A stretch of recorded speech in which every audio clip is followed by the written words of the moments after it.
Hello friends, જેમ બે જય માતાજી. કેમ છો બધા? મજામાં? સ્વાગત છે તમારું મારી રસોઈની ચેનલમાં. ફ્રેન્ડ, ફરીથી કહી દઉં, મેથી આવે છે. સોરી, મારે લગભગ મેથી આવે ને એટલે મને બહુ જ ગમે. લીલી મેથી, લીલું લસણ, અને બને ને એટલો એ સિઝનમાં એટલો ઉપયોગ બી કરી લો. તો મેં લઈ લીધી છે સારી એવી મેથી. લઈશ બાજરીનો લોટ. અને તમે ક્યારે બાજરીના લોટ ને મેથીના વડા સોજી જોડે ખાધા છે? અંદર સોજી એડ કરવાની. ફ્રેન્ડ, એટલા મસ્ત બને છે, ક્રિસ્પી તો થાય છે, સાથે સાથે બહુ જ ટેસ્ટી લાગે છે. તો એકવાર આ રેસીપી તમે ટ્રાય ચોક્કસથી કરજો. તો ચલો લઈ લઈએ આપણે માપનો પહેલા લોટ. એના માટે લઈશું વાટકી. તો હું લઈશ 1 વાટકી જેટલો બાજરીનો લોટ. તમારે જે બી માપ રાખવું હોય એ રાખી લેવાનું. 1 વાટકી બાજરીનો લોટ લીધો છે, તો એની સામે જશે અડધી વાટકી જેટલી સોજી. એને ચાળવાની નથી, એને ડાયરેક્ટ એડ કરી દેવાની છે. અને એટલો ને એટલો જેટલું સોજી લીધી છે ને એટલો જ લઈશું ઘઉં. અને જો ઘઉંનો લોટ ના લેવો હોય તો એટલો ને એટલો લઈશું ચણાનો લોટ. ચણાનો લોટ ને ઘઉંનો લોટ ઓપ્શન છે, તમને જે વધારે ભાવતો હોય એ લઈ લેવાનું. મને ઈચ્છા થઈ છે આજે ચણાનો લોટ લો, એકદમ હેલ્ધી બનાવીએ. અને તળવામાં તો તમને ખબર જ છે કે આમાં બહુ ઓઇલ જતું નથી.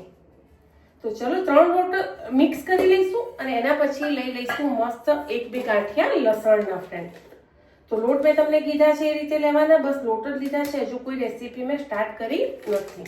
અને પ્રોપર મસાલા બી બતાવી દઈશ અને પ્રોપર શું શું અંદર મેથીના સિવાય બી અંદર એડ કરું છું એ બી બતાવી દઈશ. તો ચલો પહેલા લઈ લઈશું મેથી ધોઈ. ચલો, ખાલી લોટ જ લીધા છે, 2 લોટ લીધા છે, બાજરીનો, ચણાનો અને સોજી. 1 વાટકી બાજરીનો લોટ છે તો અડધી વાટકીથી સોજી છે અને અડધી વાટકી ચણાનો લોટ છે. જે ઓછો વધતો તમારે કરવો હોય તમે કરી શકો છો. હજુ ખાલી મેં નોર્મલ લોટ જ એડ કર્યા છે. 3 લોટ મિક્સ કરી લઈશું. એડ કરીશું અંદર મસ્ત મેથી લીલી. મસાલામાં અત્યારે તમને લીલું લસણ મળે છે મસ્ત. જો એ ભાવતું હોય તો લીલું લસણ લઈ લેવાનું અને સૂકું લેવું તો સૂકું લઈ લેવાનું. તો ચલો પ્રોપર આપણે પહેલાં મેથી એડ કરી છે, હવે એડ કરીશું મસાલા. ચલો, મરચાં, લસણ સારું એવું લઈ લેવાનું. પણ જો સવારમાં ચા જોડે જોઈતા હોય તો માપનું લસણ એડ કરવાનું, કારણ કે બધા લસણ હશે ને તો પછી ચા જોડે તમને મજા નહીં આવે. હવે આમાં એડ કરીશું મરચું ઉડ્યું. ફ્રેન્ડ, 2 ચમચી મેં દહીં લીધું છે. આ વાડકીમ છે એટલે એવું ના લાગતું, મેં હાલ જ લીધું છે ને અંદર એડ બી કરી દીધું છે, વધારે પડ્યું નથી રહેવા દીધું. ટેસ્ટ અનુસાર મીઠું, ચપટી ગરમ મસાલો. ગરમ મસાલામાં શું એટલું તજ, લવિંગ ને બધું થોડું થોડું આવી જાય ને એટલે તમે સહેજ નાખશો ને તો તમારો આખો ટેસ્ટ વડાનો ડિફરન્ટ થઈ જશે, મજા આવશે. હિંગ, હળદર, ધાણા જીરું. એમાં હવે અજમો, તલ ને તેલ બાકીલું છે. મેં દહીં એડ કર્યું છે. જોડે તમારે ખાંડ કે ગોળ એડ કરવો હોય તો ચોક્કસથી કરજો. ખાતા હોય તો હું એડ નહીં કરું. અજમો તો લઈ જ લેવાનો ફ્રેન્ડ, કારણ કે અજમો તો એટલો ગુણકારી હોય છે ને તો વડામાં એમ જ ખવાય. બાકી આપણે અજમો ખાતા નહીં. પહેલાં તો અજમો બાંધીને શરદી કેવું થાય ને તો ખાતા ગરમા ગરમ. મારી મમ્મી બી બનાવે, બહુ જ મસ્ત બને. પ્રોપર બધા મસાલા કરી દીધા છે. દહીં બી લીધું છે. દહીંને સ્વીટનેસ ના નાખવી હોય તો ઓપ્શન છે, પણ સારું લાગશે. પણ મેં અંદર એડ નથી કર્યું. તમને ભાવતું હોય, ખાતા હોય ઘરમાં તો જ બધા એડ કરજો. 1 નોર્મલ ચમચો ભરીને તેલ એડ કર્યું છે. હવે મસ્ત આપણે લોટ બાંધી લઈશું. જરૂર પડે તો પાણી લેવાનું, નહીં તો આ બધામાં જ લોટ મસ્ત બંધાઈ જશે. ચલો, લોટ બંધાઈ ગયો છે અને રેસ્ટ આપીશું 10 મિનિટ, કારણ કે અંદર સોજી છે ને એટલે જેટલું પાણી પીવું હોય એટલું પી લે. જો તમારે આને સ્ટોર 15-20 દિવસ સુધી કરવા છે તો તમારે એને કઢી અને અડધો દિવસ સૂકવવા દેવાના, કે ના 5-10 દિવસમાં પતી જાય. તો તમારે લોચા જેવા કરવા હોય ફૂલેલા તો તરત બનાવો, તરત તળો. બરાબર, હું આને 10 મિનિટ રેસ્ટ આપી અને તરત બનાવી દઈશ. ચલો ફ્રેન્ડ, મેં બાજુમાં તેલ બી મૂકી દીધું છે અને હું કઢી બી લઈશ. 5 મિનિટ, 5 થી 6 મિનિટ થઈ ગઈ છે. જો ફૂલેલા કરવા હોય ને તો પતળા ગળજો થોડા, અને કે ના જાડા પણ સોફ્ટ કરવા છે તો તમારી રીતે તમે ઘડી લેજો. હું આ રીતે કઢી અને ફટાફટ તળી બી લઈશ બાજુમાં તેલ મૂકીને. સવાર ચા નાસ્તા જોડે બી મસ્ત લાગે, અને કોઈ ચટણી જોડે, અત્યારે તો મસ્ત મૂળા આવતા હોય છે એની જોડે બી તમને આ વડા બહુ જ મસ્ત લાગશે. ચલો તો આ રીતે હું કઢી લઉં પછી તળીએ. ચલો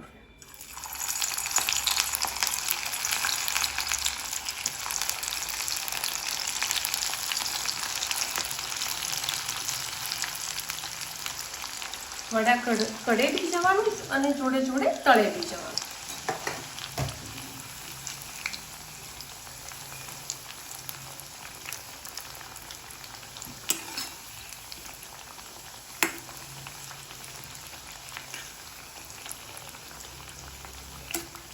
ફૂલશે બી ખરાબ હોય, હું તમને ફૂલેલા બી બતાવું.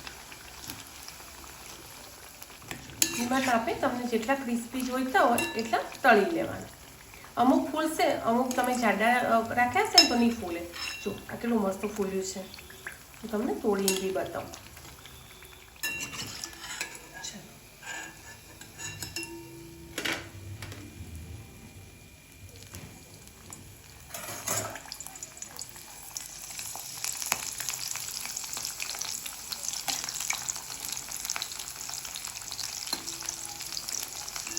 જો તમારે ફૂલેલા દડા બનાવવા હોય ને મતલબ, તો તમે એને વણી નાખજો આલુ એને, અને પછી તળજો. બહુ જ મસ્ત ફૂલેલા ફૂલેલા થશે. આ નોર્મલ ફૂલે છે. જો ફ્રેન્ડ આવા ફૂલેલા ફૂલેલા કરવા હશે ને તમારે અંદરથી પ્રોપર મસ્ત એકદમ, તો તમારે વણીને કરવાના. એક રોટલી વણી લેવાની અને પછી એના કાપા મતલબ ગોળ રાઉન્ડ કાપી લેવાના, જેમ આપણે પૂરીને કરીએ છીએ ને એ રીતે. કે તે ફૂલે છે એ બી હું તમને બતાવું. ચલો આ રીતે આપણે અંદર એડ કરી લઈશું. હમણાં એની જાતે જ ફૂલશે. જે રીતે પૂરી ફૂલે ને એ રીતે પરફેક્ટ. મેથી છૂટી પડે ને એટલે આનું તેલ તમને એવું લાગે છે.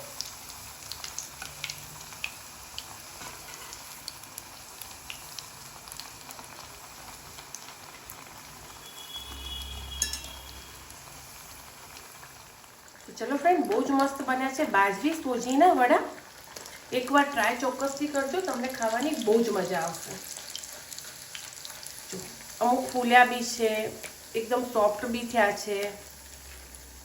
હું તમને બતાવું, એક તો પૂરી જેવું મેં મસ્ત ગુબ્બારાની જેમ ફૂલાયું, તમને બતાવું ચાલુ વિડીયોમાં જ. તેલ થોડું તો ફ્રેન્ડ આ તળીએ ને એટલે એવું જ થઈ જાય. દેખો મેં કેટલું મોટું કર્યું છે ને. આવા મોટા મોટા બી તમે બનાવી શકો. આ મેં વણીને કર્યું છે. આવા ફૂલાવા હોય તો વણીને કરી દેવાનું, કે ના થોડા ક્રિસ્પી બી થશે, સાથે સાથે થોડા અંદરથી સોફ્ટ બી રહે. તો હવે આ રીતે કઢીને કરવાનું. આ રીતે કઢીને કરશો ને તો બી બહુ જ મસ્ત થશે છે. ચલો, જો આ તમારે કચોરી જેમ ખાવું હોય ને તો બી તમે આ રીતે મોટા મોટા કરો ને તો કચોરીની જેમ બી તમે ખાઈ શકો. મળીએ ફ્રેન્ડ આગળના નવા બ્લોગમાં. બાય. તેલ એ ચોખ્ખું લીધું હતું, પણ આ તળ્યા ને એટલે તેલ આવું થયું છે ફ્રેન્ડ, કારણ કે અંદર મેથી મસાલો. ચલો લઈ લઈએ આપણું મસ્ત વડું. મળીએ આગળના નવા બ્લોગમાં. બાય. કેટલું મસ્ત લાગે ફ્રેન્ડ. જો આમ કરીશ ને તો જો કચોરી બનાવી તમે બાજરીના લોટની એ રીતે.